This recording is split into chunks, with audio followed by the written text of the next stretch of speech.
नमस्कार दोस्तों, मेरा नाम सौरभ है। मैं एक motivational speaker, career coach, career counsellor, career analyst हूँ। दोस्तों, जो मैं आज वीडियो लेके आया हूँ, वो है how to become chartered accountant in India, CA कैसे बने। दोस्तों देखिए, ये सीए का जो प्रोसेस है वो 3 लेवल में होता है। आप अपने स्क्रीन पे देख पा रहे होंगे, जैसे कि फाउंडेशन, इंटरमीडिएट और फाइनल।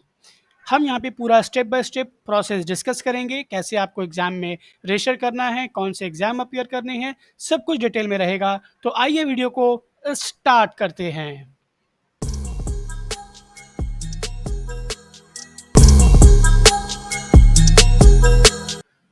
तो दोस्तों सबसे पहले बात कर लेते हैं एलिजिबिलिटी क्राइटेरिया की। अगर हम एलिजिबिलिटी क्राइटेरिया की बात करें तो सबसे पहले अगर आप चाहें तो क्लास 10 या फिर क्लास 12 के बाद इस सीए फाउंडेशन कोर्स में एनरोल करवा सकते हैं।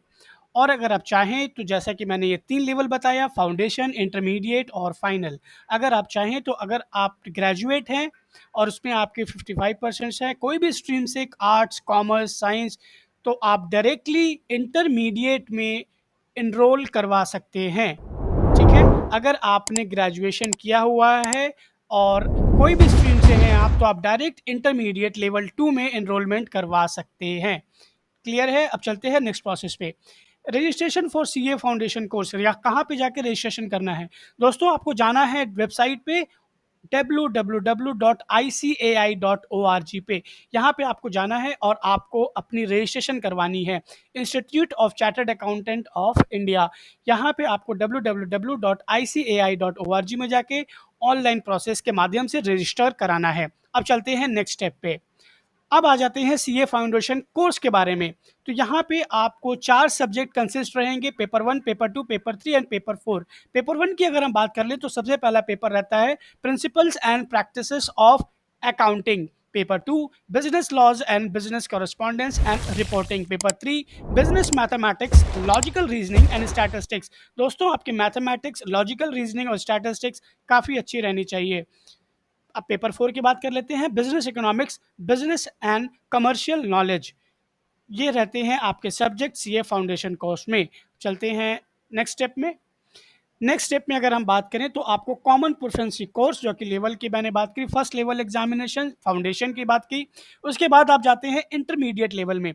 इंटरमीडिएट लेवल में जाने के बाद, जिसे हम आईपीसीसी भी कहते हैं, इंटीग्रेटेड प्रोफेशनल कॉम्पिटेंस कोर्स, जब आप ये क्लियर करते हैं या फिर आप ग्रेजुएशन कंप्लीट करके रखा हुआ है आपने, तो आप direct IPCC exams intermediate level पे एनरोल करा सकते हैं। IPCC integrated professional competence course. Direct आप ग्रेजुएशन अगर आप कर रखा है किसी भी स्ट्रीम से, तो जैसे मैंने पहले भी बताया, आप डायरेक्टली इंटरमीडिएट लेवल 2 में एनरोलमेंट करा सकते हैं, जो कि 2 ग्रुप कंसिस्ट करता है, ग्रुप 1 एंड ग्रुप 2। इसमें अलग अलग सब्जेक्ट्स होते हैं, आपको ये दोनों ग्रुप क्लियर करने होते हैं। साथ में अगर हम बात करें अब नेक्स्ट स्टेप, नेक्स्ट की प्रोसेस की, जिसमें आता है आर्टिकलशिप। दोस्तों यहाँ पे आर्टिकलशिप आपको करना होता है। ठीक है? या फिर आप कोई एक ग्रुप क्लियर करें लेवल इंटरमीडिएट का, या फिर आप दोनों ग्रुप को क्लियर करके आपको आर्टिकलशिप करना होता है। ये 3 साल का प्रोसेस होता है। ठीक है? अब हम इसके बारे में, इसमें थोड़ा-सा डिटेल्स भी है। मैं अब आर्टिकलशिप के बारे में थोड़ा-सा डिटेल में बात कर लेता हूँ। आर्टिकलशिप ट्रेनिंग, देखिए ये 3 साल का आर्टिकलशिप ट्रेनिंग होता है, जहाँ पे आप प्रैक्टिकल एक्सपोजर मिलता है। आपको किस फील्ड में मिलता है? अकाउंटिंग में, ऑडिटिंग में, टैक्सेशन में और अदर रिलेवेंट एरियाज में। यहाँ पे आपको ये आर्टिकलशिप लेना पड़ता है। किसके अंडर में लेना पड़ता है? जो ऑलरेडी प्रैक्टिसिंग सीए हैं, या फिर सीए के फर्म में जाके आप उनके अंडर में ये आर्टिकलशिप क्लियर कर सकते हैं। दोस्तों यहाँ पे आपको मैं बताना चाहूँगा कि आर्टिकलशिप 2 पार्ट में डिवाइड किया हुआ है। पहला जो पार्ट है वो मैंडेटरी है 2 साल का, वो आपको करना ही होगा। ठीक है? अगर आपने दोनों ग्रुप क्लियर कर लिए हैं, या आपको आपको मैंडेटरी है, आपको ये क्लियर करना ही होगा 2 साल का। उसके बाद अगर अगर आपका एक ही ग्रुप क्लियर होता है तो फिर बाद में आप, ये ऑप्शनल है, आप इसे क्लियर करते हैं।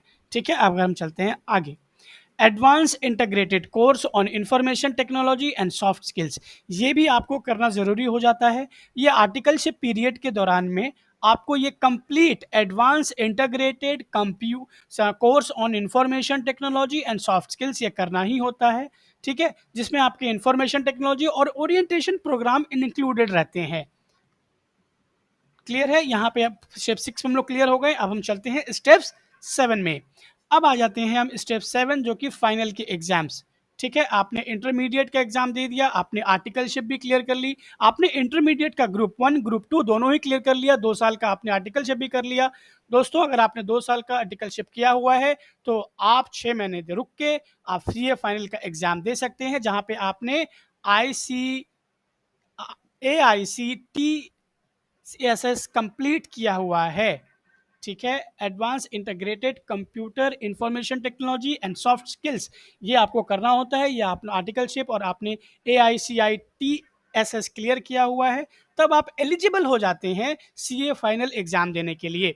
सीए फाइनल एग्जाम देने के लिए आप एलिजिबल हो जाते हैं ये दो प्रोसेस करने के बाद, जिसमें सीए फाइनल में 2 ग्रुप कंसिस्ट होते हैं, अगेन ग्रुप 1 एंड ग्रुप 2। ये दोनों ही ग्रुप आपको क्लियर करना होता है। सीए फाइनल एग्जाम क्लियर करने के बाद आप जब सीए क्लियर कर लेते हैं तब आप चार्टर्ड अकाउंटेंट बनते हैं। अभी भी लेकिन प्रोसेस बाकी है, मैं आपको वो आगे स्लाइड में डिस्कस करता हूँ।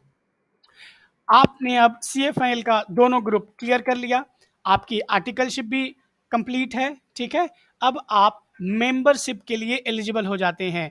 अब आप आईसीएआई में आप अप्लाई करते हैं मेंबरशिप के लिए, और अब आप सर्टिफाइड चार्टर्ड अकाउंटेंट हैं मेंबरशिप नंबर लेने के बाद।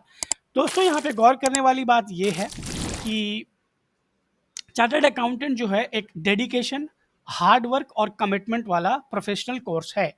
इसके लिए आपको हमेशा अपडेटेड रहना होगा। आप अपडेटेड कैसे रह सकते हैं? आप आईसीएआई की नोटिफिकेशंस को फॉलो करिए, गाइडलाइंस को हमेशा प्रोसेस को फॉलो करिए, और ज़्यादा डिटेल प्रोसेस में अपडेट जानने के लिए आप विजिट करते रहिए वेबसाइट www.icaI.org। अब हम वीडियो के एंड में आ चुके हैं दोस्तों। अगर आपकी कोई सवाल है, अगर आप चाहें तो आप कमेंट सेक्शन में हमसे पूछ सकते हैं। हम पूरी कोशिश करेंगे आपके सवालों का जवाब देने का। अगर आपको ये वीडियो पसंद आया हो दोस्तों, तो मैं आपसे रिक्वेस्ट करूंगा कि आप इसे लाइक, शेयर और सब्सक्राइब करें, और बेल आइकन को बता दें दबा दें, ताकि आप कंप्लीट डिटेल वीडियो पाते रहें। ठीक है, और ऐसे ही डिटेल वीडियो मैं बनाता हूँ। एक एक प्रोफेशनल कोर्स में बहुत सारे कोर्सेज हमारे चैनल में ऑलरेडी अवेलेबल हैं, अगर आप चाहें तो इन डिटेल में जाके देख सकते हैं। और अगर आपको पर्सनली कोई काउंसलिंग, करियर काउंसलिंग जैसे मैंने बताया, अगर आपको पर्सनल काउंसलिंग चाहिए 1 to 1, आपको क्लियर नहीं हो पा रहा है कि आपको क्लास 10 में कौन से सब्जेक्ट लेने चाहिए, 11 में, या क्लास 12 में कौन सा कॉलेज ज्वाइन करना चाहिए, कौन सा कोर्स ज्वाइन करना चाहिए प्रोफेशनल, तो आप मुझसे डिस्कशन कर सकते हैं। ये पेड सर्विस रहेंगी, आपकी पूरी सहायता की जाएगी ताकि आपको एक क्लैरिटी मिल सके। तो अभी तक के लिए दोस्तों इतना ही। वीडियो में बने रहने के लिए धन्यवाद। जय हिंद, जय भारत।